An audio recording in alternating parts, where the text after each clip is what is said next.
Bonjour à tous, chers auditeurs. Aujourd'hui, on a le plaisir d'avoir à l'antenne l'imam Ludovic Mohamed Zaïd. Bonjour, Ludovic Mohamed. Bonjour. Alors, tu vas créer, ou tu as déjà créé, une mosquée inclusive. Explique-nous un peu de quoi il s'agit.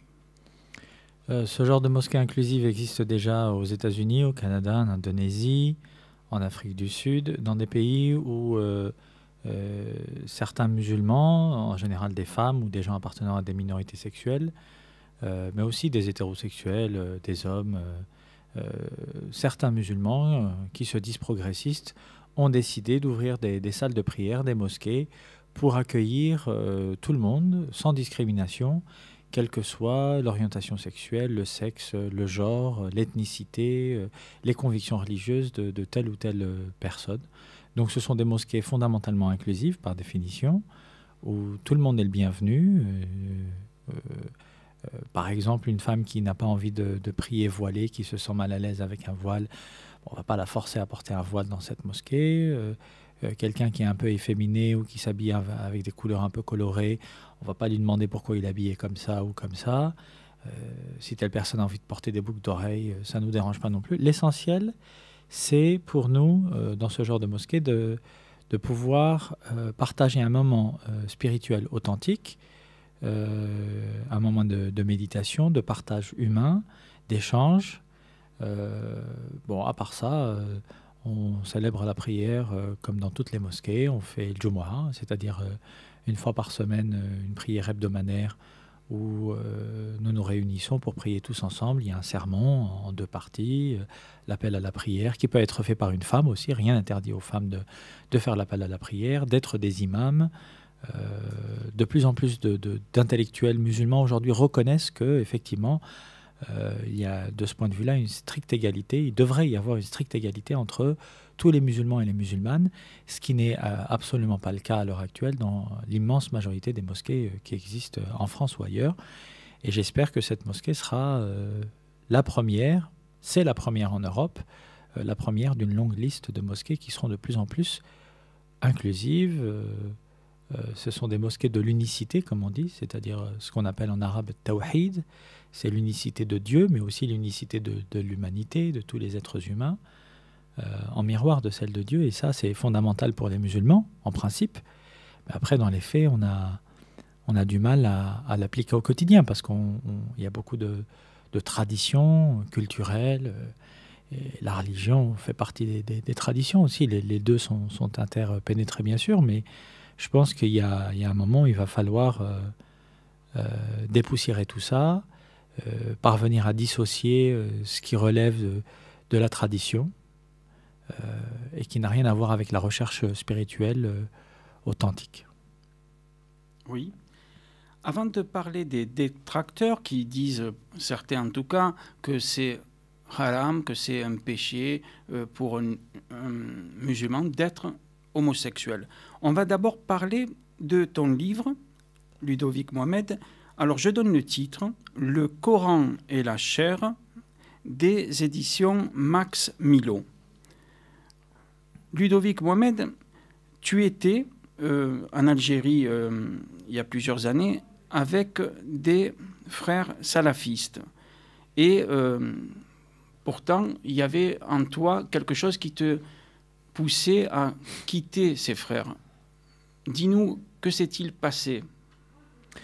Alors, j'ai grandi, je suis né en Algérie, j'ai ensuite grandi à Paris, en France, dans le 17e arrondissement, un quartier populaire, mais dans le bon sens du terme, très mélangé, très melting pot. Et ensuite, j'ai commencé à me poser des questions sur mon genre, pourquoi est-ce que j'étais efféminé, androgyne. On me posait la question au début de l'année au lycée, si j'étais une fille ou un garçon. Enfin, bon, tout ça me pesait. Ensuite, il y a eu la question de qu'est-ce que c'est que d'être un arabe en France, qu'est-ce que c'est que d'être musulman à l'adolescence. Donc, je commençais à me poser de plus en plus de questions à l'adolescence, surtout sur qui je suis. Donc, j'ai entamé une recherche on va dire spirituelle, qui n'était pas motivée que par les questionnements identitaires, mais qui l'était aussi. Il y avait chez moi un vrai attrait pour la religion, pour le Coran. J'ai appris la moitié du Coran par cœur en arabe, étant adolescent. J'ai étudié la religion avec les salafistes, oui, effectivement, mais bon, l'islam en Algérie dans les années 90, c'était le salafisme. Et ça m'a permis pour un temps, effectivement, d'évacuer tous ces questionnements identitaires liés à mes origines ethniques, à mon identité de genre, à mon orientation sexuelle, etc. À 17 ans, je me suis rendu compte effectivement que j'étais ce qu'on appelle un homosexuel. Donc je me suis dit, bon, là il y a un gros problème parce que j'ai fait tout ce qu'il fallait pour être quelqu'un de bien, entre guillemets. J'étais très pratiquant, beaucoup plus pratiquant que tous les membres de ma famille réunis, hein, au sens large du terme, mes pères et mères, frères et sœurs, et cousins, cousines, etc. J'étais le plus pratiquant. Donc il y avait un problème. Je me suis dit, soit c'est moi qui suis un déséquilibré, un pervers, comme ils le disent. Je n'avais pas l'impression d'être un pervers, bien au contraire. J'avais l'impression d'avoir stressé toute ma vie pour être oui, quelqu'un de bien, être dans les clous, comme on dit, être un bon fils de famille, etc. Et voilà que j'apprends que je n'y arriverai pas, quoi, finalement, par nature. Donc je me dis peut-être que c'est la religion finalement qui pose problème. Donc à l'époque, j'étais pas assez mûr et assez intelligent ou assez armé intellectuellement en tout cas pour dissocier ce qui relève du préjugé culturel ou du préjugé homophobe, parce que bon, dans toutes les cultures il y a de l'homophobie, hein, il n'y a pas que chez les Arabes, de ce qui relève de la spiritualité, de la recherche spirituelle vers Dieu, du lien concret entre les êtres humains, d'une recherche spirituelle, humaine, authentique. Donc je n'ai pas eu le choix à l'époque, en tout cas j'avais l'impression de ne pas avoir le choix que de rejeter l'islam, parce que je n'arrivais plus. J'avais des vertiges à l'idée de faire la prière, enfin j'étais vraiment très très très mal, en dépression. Donc je me suis forcé à arrêter Ramadan, forcé à arrêter la prière 5 fois par jour, alors que pour moi c'était quelque chose qui me tenait vraiment très à cœur. Donc j'étais un peu perdu à l'époque. Je me suis raccroché à mes études et au travail, donc j'ai travaillé dur, j'ai étudié la psychologie pendant 5 ans. J'ai travaillé dans les ressources humaines en même temps, donc je n'avais pas vraiment de vie privée, mais ça m'a permis de dépasser ces idées morbides liées au suicide, enfin voilà, à me dire est-ce que ça vaut la peine de vivre comme ça, quoi, parce que finalement d'un côté on vous traite d'homosexuel, donc il y a de l'homophobie, de l'autre côté on vous traite d'arabe ou de musulman, donc il y a de l'islamophobie, du racisme, donc finalement vous êtes pris entre le marteau et l'enclume. De 17 jusqu'à 26-27 ans, je n'arrivais pas à sortir la tête du guidon en fait, donc je me suis enfermé dans mes études et dans le travail pour oublier tout ça. À 27-28 ans, je me rends compte que bon, voilà, j'ai une situation très correcte, je gagne très bien ma vie, j'ai un appartement, je suis célibataire à l'époque, mais il était difficile pour moi de trouver un partenaire stable. J'avais déjà du mal à savoir qui j'étais et ce que je voulais. Alors déjà, de là à trouver quelqu'un pour partager ma vie, c'était encore plus compliqué. D'autant plus quand vous êtes homosexuel, vous intériorisez l'infrahumanisation, la discrimination, etc. L'homophobie ambiante. C'est difficile d'avoir une vie de couple parce que bon, il faut vous assumer par rapport au regard d'autrui, etc. Donc c'était pas évident pour moi. Donc ça posait quand même problème, même si j'avais l'impression de m'assumer intérieurement. J'avais fait mon coming out à l'âge de 21 ans avec ma famille parce que j'en pouvais plus des réflexions homophobes, de la pression au mariage, etc. N'empêche que je le vivais pas très bien. Quant à la spiritualité, ça me manquait beaucoup.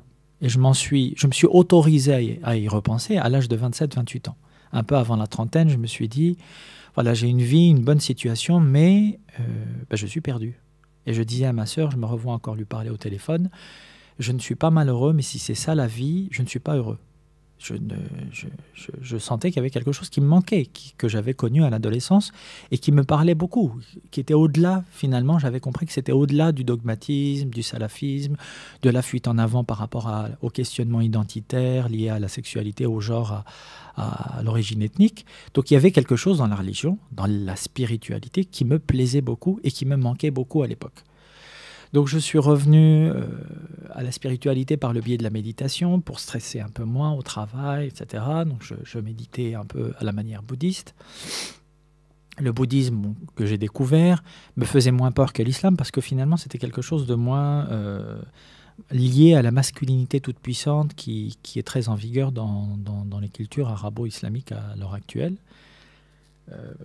Donc j'arrivais à me réapproprier une certaine forme de recherche spirituelle sans avoir le retour de l'angoisse liée à l'homophobie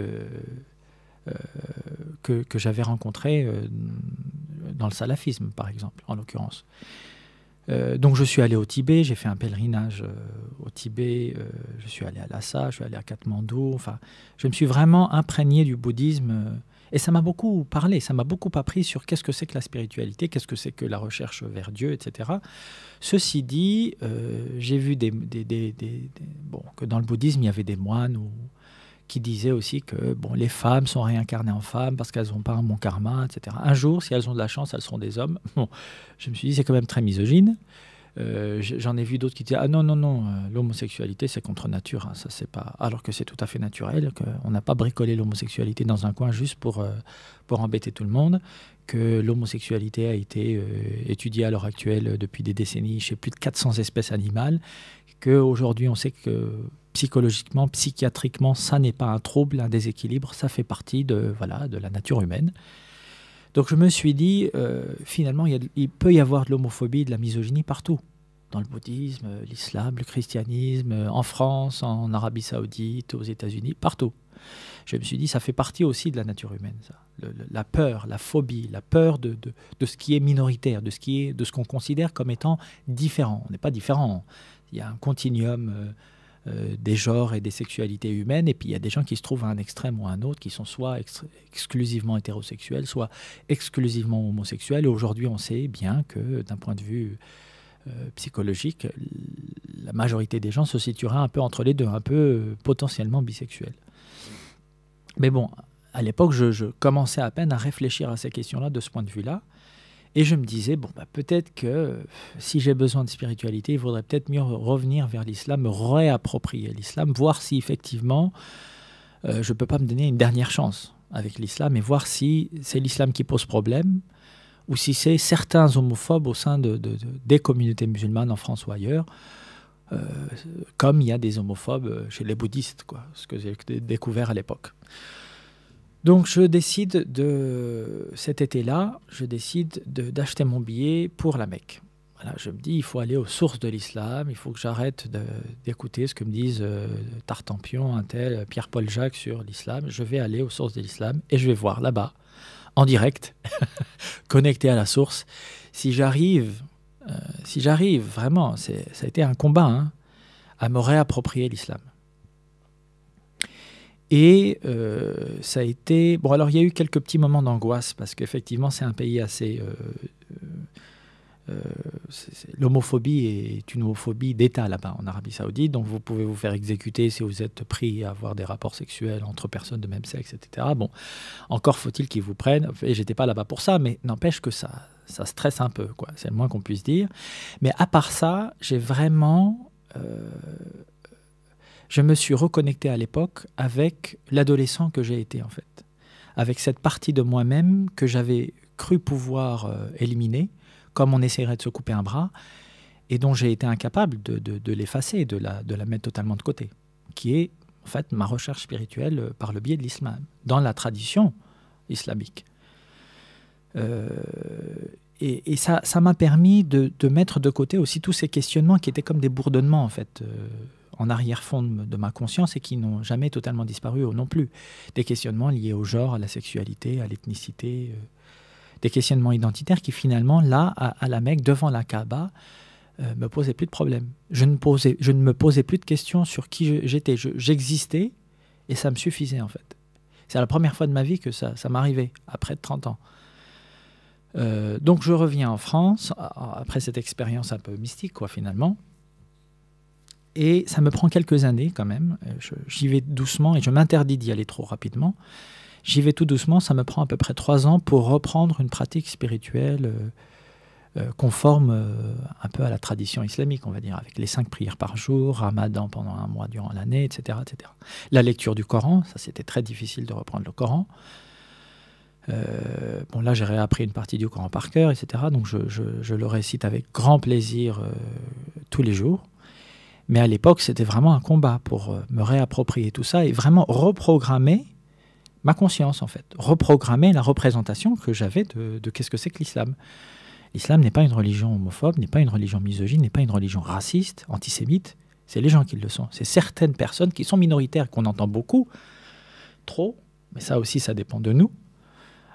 Il faut maintenant que des gens qui sont progressistes, inclusifs, ouverts sur ces questions-là s'expriment de plus en plus. Et c'est pour ça qu'effectivement, j'ai décidé d'écrire ce livre, Le Coran et la chair. J'ai décidé d'ouvrir cette mosquée avec d'autres imams qui sont eux aussi inclusifs et progressistes. J'ai décidé de réaliser des documentaires, de créer des associations pour motiver les gens, voilà, à prendre des responsabilités, à s'approprier leur islam ici en France. Oui, et tu as aussi créé donc HM2F, et ainsi que tu as fait aussi avec, là tu étais à Stockholm pour une conférence, tu vas nous en dire un peu plus, avec des personnes qui ne sont pas seulement, j'allais dire, de confession musulmane, mais chrétiens et autres. Dis-nous un peu plus, Ludovic Mohamed. Alors, j'ai créé en 2010 un collectif citoyen qui s'appelle HM2F, Homosexuels Musulmans de France, donc comme son nom l'indique, qui est destiné à accueillir des homosexuels, des bisexuels, des transsexuels de confession ou d'origine musulmane, qui vivent mal leur sexualité, leur spiritualité, leur origine ethnique. Enfin, il y a plusieurs discriminations qui... Et ils se trouvent, ces individus, ces citoyens, à l'intersection de ces discriminations diverses. Donc il n'est pas question de leur donner des solutions toutes faites ou des réponses toutes prêtes à leurs problématiques, mais le but, c'est de créer un espace safe space, comme on dit en anglais, donc un espace sécurisé où ils peuvent échanger librement, où il n'y a pas de jugement par rapport au témoignage qui est offert, où ils peuvent échanger librement sur ces questions-là. Le but n'est pas, très clairement, le but n'est pas de halaliser ou de haramiser, halal, haram, la sexualité. Bien au contraire, le but est de dire, est-ce que la religion a besoin de s'occuper de ce qu'on fait sous la couette? Est-ce que ça n'est pas totalitaire, justement, que de venir dire, voilà, moi j'ai une conviction qui va s'occuper de ce que font mes concitoyens dans tout l'espace public, voire même dans l'espace privé. C'est totalitaire. Et dire il n'y a qu'une seule identité citoyenne ou une identité musulmane ou une identité, peu importe, qui est valable et toutes les autres on les élimine, c'est fasciste. Et ça n'a rien à voir avec l'islam. Ça a été produit au XXe siècle et aujourd'hui encore au XXIe siècle. Mais voilà, l'islam, la civilisation arabo-islamique n'a pas été la seule. Il y a eu le nazisme, il y a eu le fascisme italien, il y a eu le communisme qui a tué des millions qui a fait des millions de victimes en Chine ou en Asie du Sud-Est. Donc tous les systèmes de pensée, toutes les idéologies, toutes les cultures, toutes les civilisations ont produit au XXe siècle, comme dans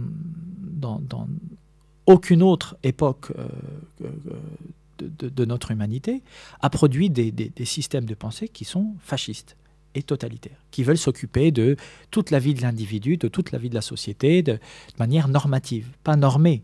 Le bien, le mal, ça, non, on ne fait pas, on s'interdit ci ou ça. Non, normative, c'est-à-dire j'ai une idéologie, l'être humain, il doit être comme ça, c'est un cadre, je pose le cadre, et tout ce qui est au dehors du cadre, je brûle, je crame, je pends, je tue, j'élimine.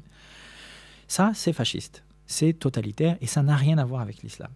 Donc, voilà, on essaye de travailler sur des concepts tels que celui-ci au sein de l'association, de faire des séminaires, des conférences, des colloques internationaux avec des associations de droits de l'homme, des associations musulmanes progressistes, des associations LGBT, lesbiennes, gays, bisexuelles, trans, musulmanes ou non, du monde entier, d'Europe, mais aussi d'Afrique, des États-Unis, d'Amérique du Sud, d'Asie du Sud-Est. Ça fait 3 ans, bientôt 4 ans qu'on organise aussi ce cycle de conférences. Le dernier grand colloque de 3 jours s'est déroulé à Paris en novembre dernier. Le prochain sera à Barcelone, Inch'Allah, l'année prochaine en novembre aussi. Mais on fait aussi tout un tas de petites conférences, des séminaires dans des universités européennes. On a travaillé notamment avec des chrétiens à Stockholm, sur cette question d'inclusivité, donc des gens catholiques, protestants, des musulmans, voilà, qui sont venus surtout d'Europe et d'Afrique, pour travailler sur ces questions de déconstruction des préjugés et puis d'autonomisation des individus qui sont concernés. Donc il y a vraiment une dynamique internationale qui commence à s'élaborer à l'heure actuelle, et puis des collectifs citoyens comme HM2F, par le biais des conférences CALEM qu'on organise régulièrement, sont partie prenante de cette dynamique. Aujourd'hui, avec cette mosquée inclusive, c'est une association nouvelle qui est en train d'émerger en France, MPF, donc Musulmans Progressistes de France. On a un groupe Facebook, on aura bientôt un site internet qui est prêt, qui doit être mis en ligne pour le 1er janvier, j'espère. Voilà, donc les choses avancent, et moi j'encourage les gens, encore une fois, à participer à ces débats. Il n'y a pas de réponse toute faite sur ces questions-là. On est mis devant des défis sociétaux qui n'ont jamais existé par ailleurs. La question du mariage homosexuel, par exemple. Enfin, jamais on s'est posé cette question-là de toute histoire d'humanité. Jamais. C'est nouveau. On ne peut pas dire qu'il y a une réponse toute faite, il suffit de lire le Coran, ou on va prendre la Constitution française, la réponse est dedans. Non, c'est pas vrai. C'est des défis nouveaux. La question de l'égalité homme-femme, ça aussi, c'est un défi nouveau. Le prophète, alayhi salam, il y a 1400 ans, encourageait ses propres épouses à être des imams, à donner des cours de religion, à diriger la prière. Aujourd'hui, 1400 ans après, vous avez la plupart des musulmans qui ont l'impression que c'est interdit. Alors que le prophète des musulmans lui-même, alayhi salam, l'a fait. Il accueillait chez lui des mukhannathun, des gens androgynes, un peu efféminés, qui s'habillaient comme des femmes, qui mettaient du henné sur les mains, qui se maquillaient, parce que le henné, c'était pour les femmes à l'époque, réservé strictement aux femmes, selon certaines autres traditions. Et ces mukhannathun, selon les propres femmes du prophète, alayhi salam, étaient accueillis dans la demeure du prophète, alayhi salam, et ils servaient les femmes et les enfants du prophète, alayhi salam, et ces femmes, ces épouses du prophète, alayhi salam, ne se voilaient pas devant eux, parce que ces hommes n'avaient pas de désir envers les femmes. Qu'est-ce qu'on a fait de cette tradition plus que de tolérance, d'acceptation? Parce que la tolérance, c'est accepter ce que je ne considère pas de manière positive, ce que je n'apprécie pas. Voilà. J'accepte ce que je n'apprécie pas. Donc c'est au-delà de la tolérance. C'est une acceptation proactive. Là. J'accepte ces minorités qui aujourd'hui encore sont discriminées. Aujourd'hui, 1400 ans après la mort du prophète, dans ma demeure. Donc ça, c'était un exemple d'amour universel, de tawhid, d'unicité qu'il nous faut raviver. Et il faut vraiment encourager nos concitoyens à s'approprier ces questions-là. Ça concerne tous les citoyens en France, pas seulement les musulmans. La question de l'islam de France, la question de la place de la religion en France, la question du racisme, de l'islamophobie, ça concerne tous les citoyens. Oui, alors pour le débat en ce moment sur le mariage homosexuel, est-ce que vous participez des fois à des conférences avec d'autres associations non religieuses pour essayer de faire qu'une loi passe pour accepter ces mariages pour tous? Oui, tout à fait. À HM2F, dont j'ai été porte-parole jusqu'à il y a 2 semaines pendant 3 ans. Donc, j'ai été fondateur et porte-parole de cette association qui existe toujours, qui a une nouvelle équipe, dont certains membres fondateurs qui m'ont accompagné dans la fondation de cette association depuis le début. Continue de militer pour les droits LGBT et pour les droits des musulmans au sein de la communauté LGBT. Donc cette association a été construite sur ces 2 axes, la lutte contre l'islamophobie au sein de la communauté LGBT, mais aussi la lutte contre l'homophobie et la misogynie au sein de la communauté musulmane. Et je pense qu'on a été très actifs sur ces questions-là, notamment par des initiatives comme des lettres qu'on a adressées au président de la République pour lui dire, l'ancien président de la République, Nicolas Sarkozy, pour lui dire qu'effectivement, il fallait mettre fin à ces discriminations liées au genre et à la sexualité, en ouvrant le mariage à tous les citoyens en France. Donc on a participé aussi en juin dernier à toutes ces manifestations, notamment les marches des fiertés un peu partout en France, pour réclamer l'ouverture des droits à tous les citoyens notamment en matière de mariage, d'adoption, de procréation médicalement assistée. On a participé aux consultations qui ont eu lieu en octobre au ministère avec la nouvelle équipe gouvernementale, notamment avec la ministre de la Justice. On a participé à une réunion tripartite avec l'association des Juifs, l'association des chrétiens, l'association des musulmans homosexuels, bi et trans en France. Donc on a été reçu par la ministre de la Justice, Madame Toubira, qui nous a effectivement consacré plusieurs heures pour discuter de ces questions-là. La question de l'homophobie particulière de certaines autorités religieuses qui sont pour la plupart en France, surtout en ce qui concerne l'islam, autoproclamées, non démocratiques, non représentatives de ce que la plupart des musulmans vivent au quotidien. Donc il fallait parler de ces problématiques en amont pour ne pas choquer, pour ne pas souffler sur des braises dont on savait qu'elles allaient être ardentes. On a participé aussi aux consultations pendant plus d'un mois au ministère du droit de la femme et contre les discriminations LGBT avec Madame Najat Vallaud-Belkacem pour discuter du projet de loi qui sera bientôt adopté à l'Assemblée nationale en janvier-février prochain. Donc on a été très actifs sur ces questions-là. À titre personnel, moi-même je suis marié en Afrique du Sud parce que le mariage là-bas entre personnes de même sexe est autorisé depuis 2006. Après l'abolition de l'apartheid, fin des années 90, la constitution a été changée en Afrique du Sud de manière avant-gardiste. C'est une constitution très libérale, très protectrice des droits des minorités, notamment des minorités ethniques, mais aussi des minorités religieuses et des minorités sexuelles, donc les gays, les lesbiennes, les trans, les bi. Et donc en 2006, sur la base de cette constitution nouvelle, les militants des droits humains, les militants LGBT là-bas en Afrique du Sud, ont pu faire adopter une loi que la plupart des pays musulmans, des pays européens en 2006 n'avaient pas adopté encore, et que la plupart des pays européens aujourd'hui encore, comme la France, n'ont pas encore adopté. Donc l'Afrique du Sud, depuis 2006, est très en avance sur ces questions-là, sur la plupart des pays européens et même sur la France. Donc c'est pour vous dire le retard. Donc moi j'ai vécu un petit peu là-bas, j'ai rencontré Kiam, qui est aujourd'hui mon époux, on s'est mariés là-bas civilement, on a fait aussi une célébration religieuse, entre guillemets. Pour moi il n'y a pas de mariage religieux, mais mariage religieux c'est faire des prières devant des témoins. Voilà, pour l'islam, de mon point de vue, le mariage est un contrat social entre deux personnes devant des témoins. Donc si vous achetez un appartement ou si vous concluez un mariage, c'est la même procédure. C'est deux personnes qui se disent oui, face à face, devant des témoins. Et parfois même, les chiites aujourd'hui encore certains chiites pratiquent encore ce mariage muta, le mariage de convenance, le mariage de jouissance, comme on dirait, comme on pourrait le traduire. C'est-à-dire qu'il n'y a même pas besoin de témoins, en fait. C'est juste deux personnes qui se disent pour une période de temps délimitée, voilà, on va être ensemble, on va être un couple pendant tant de mois, tant d'années. Donc vous voyez, pour les musulmans, le mariage est quelque chose de très, très libre, très pragmatique. Et donc revenir aujourd'hui, quand j'entends aujourd'hui des gens en France, des imams, qui viennent nous dire le mariage homosexuel, jamais, le mariage entre un homme et une femme, ça doit être que tel ou tel imam qui doit le célébrer, etc. C'est s'approprier un pouvoir sur nos concitoyens français de confession musulmane qui n'ont pas le droit de s'approprier. Personne ne peut avoir le droit de dire qui peut ou pas se marier aujourd'hui en France, à part l'État lui-même. Donc la célébration religieuse, ça n'est que, je veux dire, c'est des prières, des bénédictions, mais ça n'a pas de valeur juridique. Voilà, donc je pense qu'il faut travailler sur ces questions-là pour déconstruire les préjugés, encore une fois, être engagé citoyennement.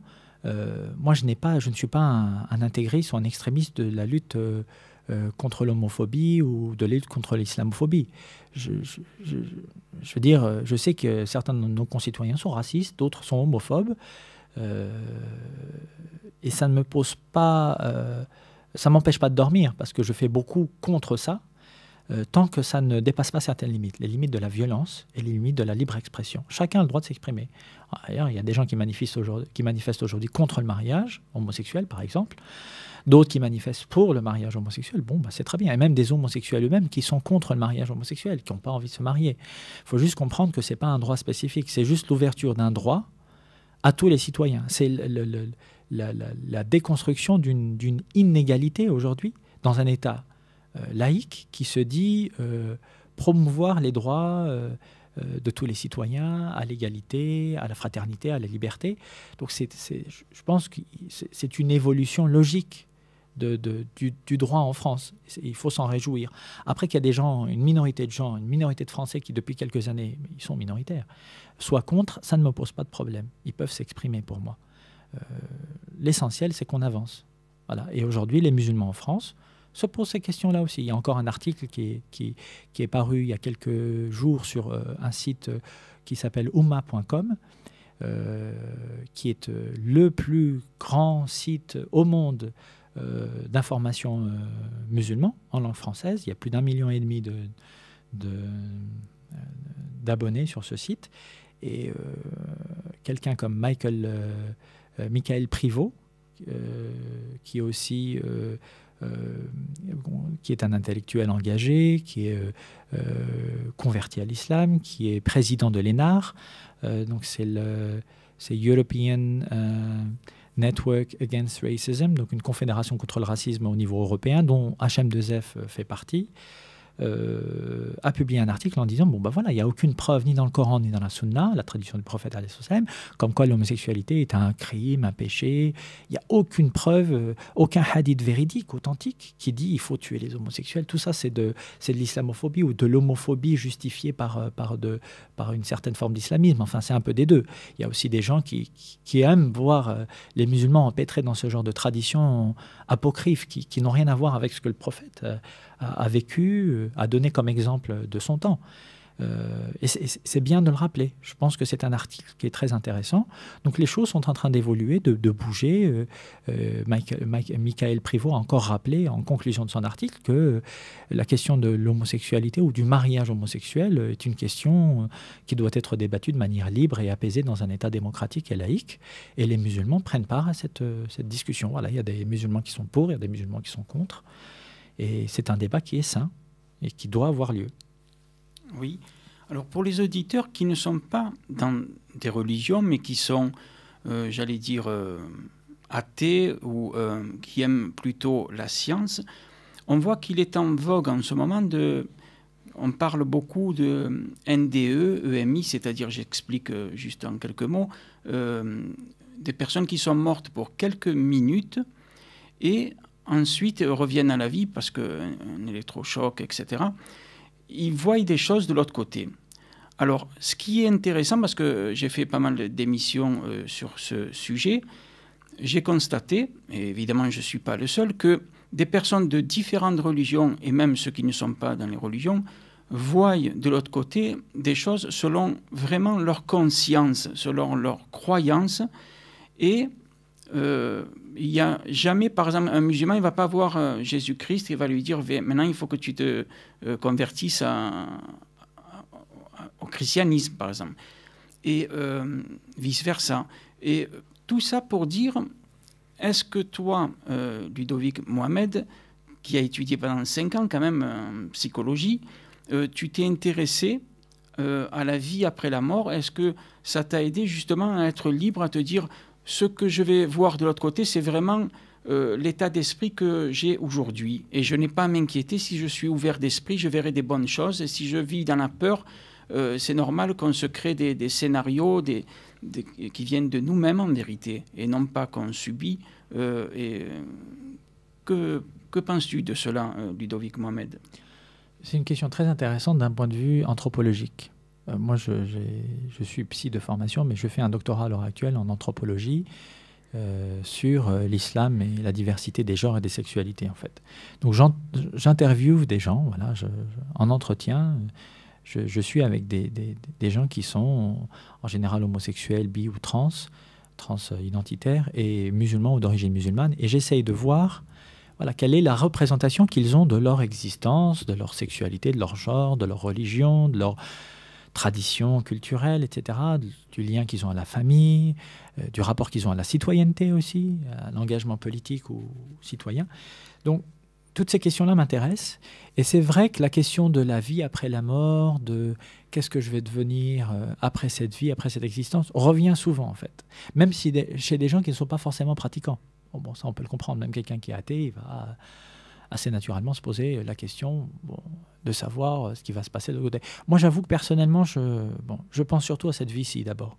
Alors, j'essaie d'être quelqu'un de bien, etc. Mais c'est pas la carotte au bout du bâton. C'est pas si tu es un garçon sage, on va te donner des bonbons. C'est pas ça. C'est pas la représentation que j'ai de la dialectique.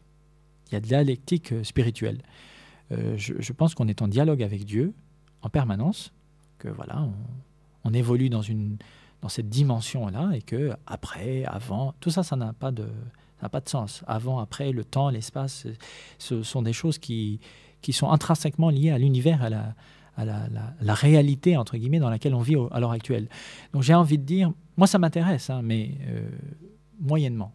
Ce qui m'intéresse plus, c'est le sort de mes concitoyens et de mes co-religionnaires, et puis des gens qui souffrent à l'heure actuelle. Il y a aujourd'hui 15 fois plus de suicides chez les jeunes adolescents en France. C'est les chiffres de l'Institut de veille sanitaire, chez les jeunes adolescents qui sont homosexuels, bi ou transsexuels. Ça m'intéresse beaucoup. Après, qu'est-ce qui va les attendre une fois qu'ils sont de l'autre côté? C'est très intéressant. J'ai vu une émission, par exemple, il y a quelques mois, sur comment ça s'appelle? PMI? BMI? EMI. EMI, voilà. Expérience de mort imminente, voilà. Avec des gens qui disent oui, on a l'impression, ils disent oui, voilà, j'étais à l'hôpital, j'ai failli mourir, j'ai vu un tunnel de lumière, et puis après j'ai été rappelé, je suis rentré dans mon corps comme on rentre dans une chaussette. Bon, ça a l'air d'être, d'un point de vue anthropologique en tout cas, des témoignages, même chez des jeunes enfants, qui sont assez récurrents. Et même chez des jeunes enfants, ce qui veut dire que même des êtres humains qui n'ont pas encore été totalement imprégnés, parce qu'un enfant de 6-7 ans, totalement imprégné par la culture, par les préjugés culturels, religieux, etc., peuvent avoir ce genre d'expérience psychosomatique, métaphysique, que sais-je encore. Donc, c'est intéressant, voilà. Mais encore une fois, ça m'intéresse de manière secondaire. Ce qui m'intéresse plus, c'est de savoir qu'est-ce qui se passe ici. Qu'est-ce qu'on fait de la vie qui nous a été confiée par la nature, par Dieu, par l'univers, appelez ça comme vous voulez. Et ça, c'est très intéressant parce que on est dans une période, en fait, de maturité de notre humanité où on trouve de manière transversale, quelles que soient les traditions culturelles, spirituelles ou philosophiques, des invariants universalistes, humanistes, qui nous parlent, quelles que soient nos origines ethniques, nos convictions religieuses, et notre orientation sexuelle, etc., nos convictions politiques. Donc ça, c'est intéressant parce qu'aujourd'hui, moi, je me sens beaucoup plus proche d'un athée ou d'un chrétien ou d'un juif ou d'un hindou ou d'un bouddhiste qui va avoir des valeurs universalistes de respect de la dignité humaine, d'acceptation proactive de la diversité et non pas de la différence, de promotion d'une norme positive qui tend vers le bien, vers l'épanouissement individuel, vers le bien-être des individus et des sociétés, plutôt que vers quelqu'un qui peut peut-être se réclamer de la même tradition culturelle, religieuse que la mienne, mais qui va prôner la peine capitale, la misogynie, l'homophobie, le racisme, l'antisémitisme. Donc on vit dans une époque, moi je pense, pleine de défis et très intéressante, qui va être très féconde, je pense. Mais encore faut-il se donner les moyens d'en récolter les fruits sur le long terme. Encore une fois, j'ai parlé à une transsexuelle à Stockholm, encore une fois, à la conférence de Stockholm où j'ai été il y a quelques jours. Transsexuelle donc, qui est fondatrice d'une association d'homosexuels en Algérie, qui s'appelle Abou Nouas. Cette jeune femme qui s'appelle Robda vit aujourd'hui à Stockholm parce qu'elle a fui son pays, elle est partie au Liban, elle a été harcelée aussi là-bas, donc elle a obtenu l'asile politique en Suède. Et elle me disait, tu sais, moi, très tôt, j'ai compris que je militais, pas pour moi, mais pour la génération qui va venir. Parce que j'ai l'espoir qu'eux souffriront moins et vivront mieux, s'approprieront leurs origines, leurs convictions religieuses de manière plus libre. Et surtout en Algérie, dans le monde arabe aujourd'hui, avec toutes ces guerres civiles, ces guerres tout court.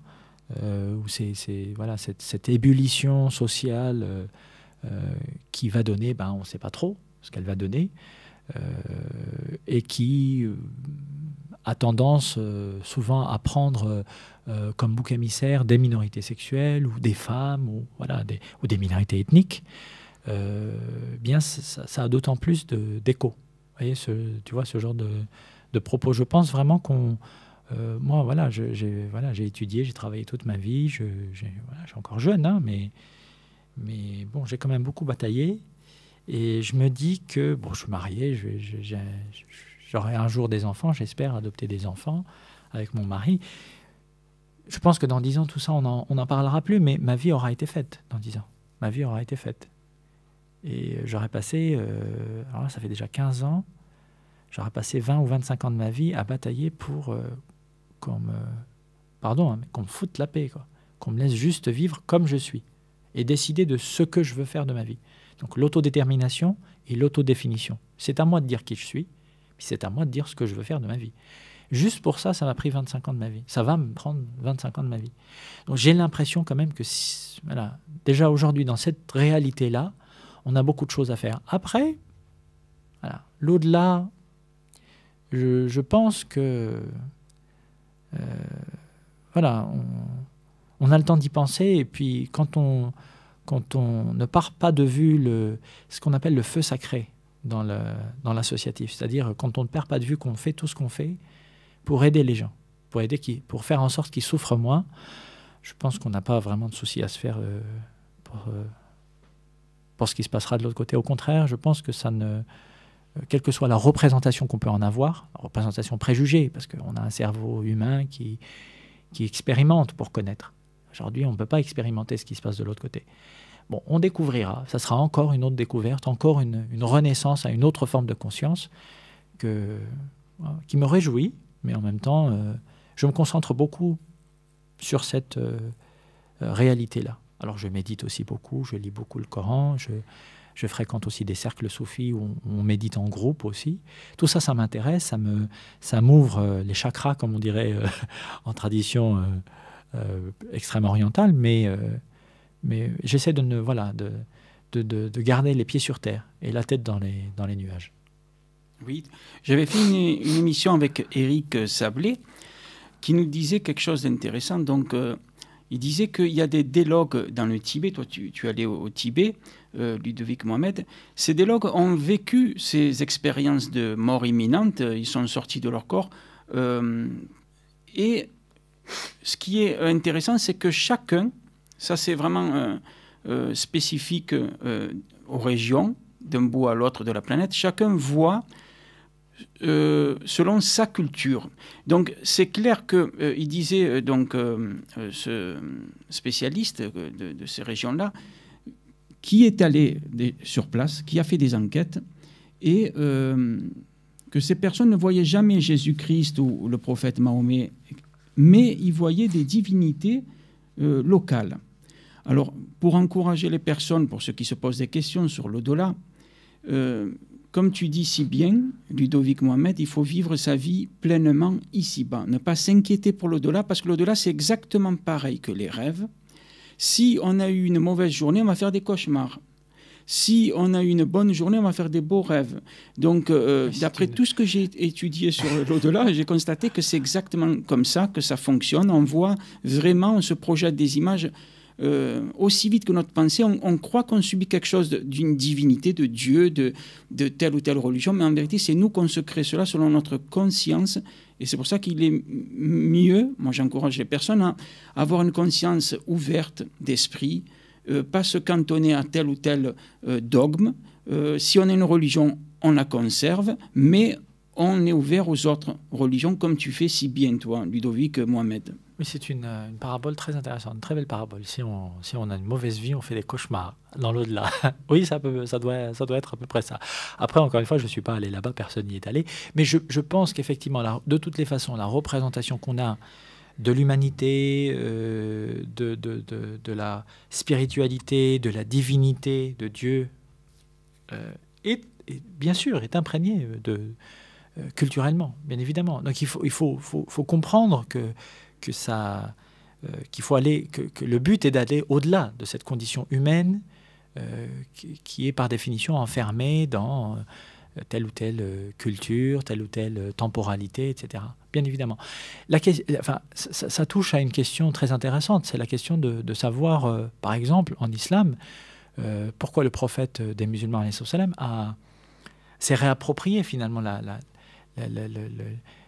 tradition spirituelle des Arabes, qui étaient des polythéistes à l'époque du prophète alayhi salam. Il a brisé toutes les idoles à la Kaaba, parce que la Kaaba, cette chambre noire à la Mecque, autour de laquelle on tourne quand on fait le pèlerinage. J'ai fait 5 pèlerinages. Le dernier était en juin dernier, un pèlerinage inclusif avec des gays, des lesbiennes, des hétéros, des femmes, des hommes. Ma mère était avec moi d'ailleurs. Donc on a fait un blog de voyage, on a fait un documentaire qui a été diffusé à la conférence de Stockholm, qui a été diffusé à Calem, le colloque à Paris en novembre dernier, et qui est aujourd'hui sur YouTube. À la Kaaba, aujourd'hui vous ne verrez aucune idole, bien évidemment, parce que l'islam est un monothéisme. Le plus pur des monothéismes, disait Maïmonide, ce philosophe juif andalou du Moyen-Âge. Le plus pur des monothéismes. C'est-à-dire qu'on essaye d'aller vraiment au-delà de toute forme d'idole. Et les idoles, ce n'est pas seulement les statues de pierre ou de bois. C'est aussi les idoles qu'on a dans la tête, les idoles sociales, la norme. Le fait de dire, comme disait Iblis, Satan dans le Coran, je suis meilleur que lui, tu m'as créé de telle et telle nature. Parce que par nature, je serais meilleur que telle personne qui n'a pas le même genre, la même sexualité, la même race, la même conviction religieuse. Donc voilà, ça aussi, ça fait partie de toutes ces idoles qu'il faut dépasser. Et le prophète alayhi salam a brisé ces idoles, mais a conservé la tradition. Donc c'est réapproprier cette tradition de manière révolutionnaire. À l'époque, il a donné des droits aux femmes. Il y a des gens qui, dans certains pays, dans certaines villes d'Arabie Saoudite, Taïf, qui était un village à l'époque, qui est une grande ville d'Arabie Saoudite à l'heure actuelle, Taïf, la tradition veut nous rapporte que les notables de la ville ne sont même pas sortis eux-mêmes. Ils ont envoyé leurs enfants pour lapider le prophète, parce qu'ils ont refusé son message. Ils ont dit, mais qu'est-ce que c'est que ça? Tu donnes des droits aux femmes, tu veux qu'on fasse pas souffrir trop les animaux. Bon, c'était une révolution à l'époque. Il acceptait les transsexuels, les homosexuels chez lui, il les protégeait. Quand certains disaient je veux le tuer, il disait non, ne le tue pas, parce qu'il prie. Il prie comme nous, la prière qui est le symbole de l'égalité entre tous les musulmans. Donc c'était vraiment une révolution à l'époque qui a, en 100 ans, conquis la moitié du monde connu, du monde civilisé de l'époque. Donc c'était vraiment une révolution, un phénomène civilisationnel. Et ce phénomène, cette révolution, n'a pas fait table rase de tout ce qui s'est passé. Au contraire, elle a construit sur ce qui existait déjà. Elle a supprimé les idoles, la normativité, l'exclusion, la discrimination, le fait de dire « Ah ben voilà, moi je suis plus riche, donc je vais... » etc., ou « Je suis plus hétérosexuel, ou je suis plus masculin, etc., etc. » ou « Je suis plus blanc. » Voilà, il a brisé toutes ces idoles, mais il a conservé la Kaaba, il a conservé le rite musulman, il a conservé le fait de donner de l'argent aux pauvres, il a conservé la tradition abrahamique, par exemple. Donc ça, c'est très intéressant. Comment faire une révolution en se réappropriant des traditions millénaires, en fait. Et ça, je pense que c'est un message qui nous parle totalement. Encore une fois, qu'on soit musulman, chrétien, juif, athée, à l'heure actuelle, ce sont des défis que nous devons relever. Oui.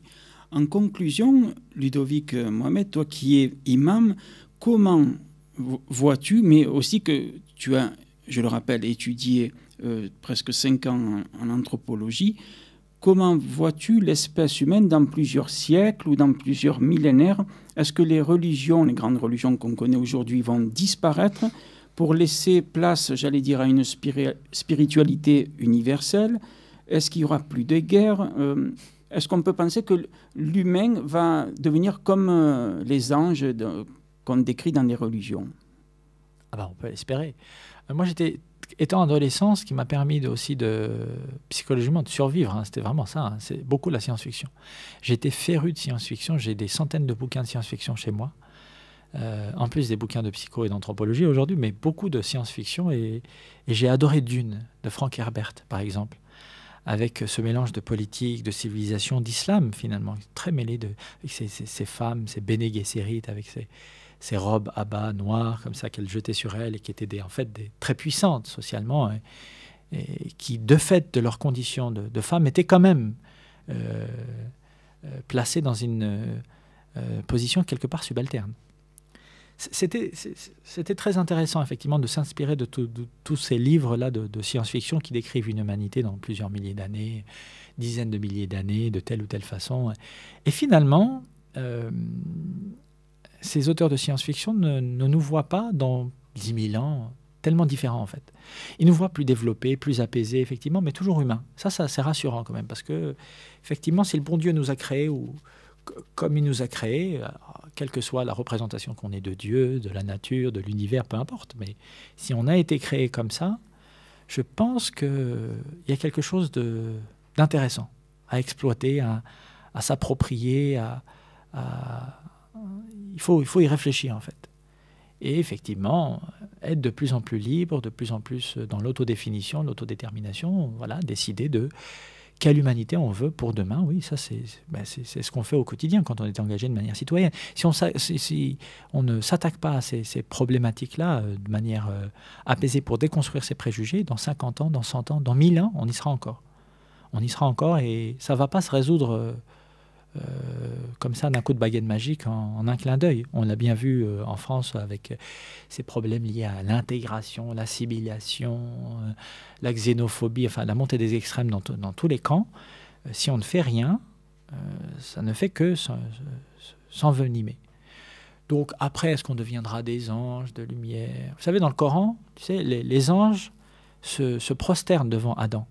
Adam qui est la figure du yin et du yang, enfin Adam et Ève, figure du yin et du yang. Bon, ça, on trouve ça aussi dans toutes les civilisations. Certains croient qu'ils ont vraiment existé en tant que prophètes, Adam et Ève, les premiers de l'humanité. Bon, moi je respecte toutes les interprétations, mais pour moi c'est quand même le symbole de notre humanité, devant lesquels les anges de lumière se sont prosternés.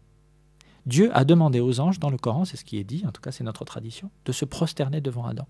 Et les anges se sont étonnés en disant, mais pourquoi, alors que nous sommes des anges parfaits, et nous passons notre journée à t'adorer, à se prosterner devant toi, à chanter tes louanges. Dieu a dit, c'est ce qui est dit dans le Coran, « Inni a'lamu ma la ta'lamun » j'ai des connaissances que vous ne possédez pas. C'est extraordinaire, c'est la question de la connaissance en fait. Ensuite, il a appris à Adam le nom de chaque chose. Voilà. Là aussi, c'est une parabole, une métaphore. C'est la connaissance en fait.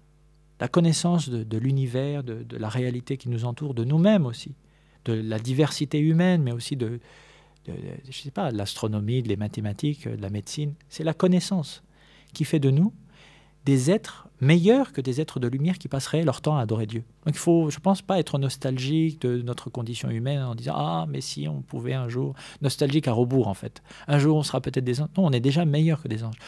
Le Coran nous décrit comme des califes, les califes de Dieu sur terre. « Inni ja'ilun fil ardi khalifa » Je créerai sur terre un califat, un successeur. Notre humanité. Nous sommes les successeurs de Dieu sur Terre. Nous sommes des créateurs de possibles. En neurosciences, on sait bien que l'esprit humain est extraordinaire. Le cerveau est produit du possible. Quelque chose qui de la matière intellectuelle et de la matière aussi physique, finalement, qui n'existait pas avant nous. Ça, c'est extraordinaire. Nous sommes des créateurs. Donc, je ne suis pas, en fait, nostalgique d'une condition comme ça un peu idéalisée d'un ange de lumière. Je pense que l'idéal, le paradis comme l'enfer, c'est ici et maintenant. Ça peut être potentiellement ici et maintenant. Ce qui nous attend après, c'est incommensurablement meilleur, incommensurablement différent, plus intense. Bon, on a le temps pour ça. Mais je pense que ici et maintenant, déjà, on a beaucoup à faire. Oui, merci. Un grand merci donc à toi. Merci. Ludovic Mohamed, pour avoir partagé ton expérience, ce que tu as écrit donc dans ce livre, je le rappelle, Le Coran et la chair des éditions Max Milo. Merci beaucoup. Merci, alors, David. Merci, Mohamed. Et merci à Rémi, un grand merci à Rémi, le technicien de Radio Galère.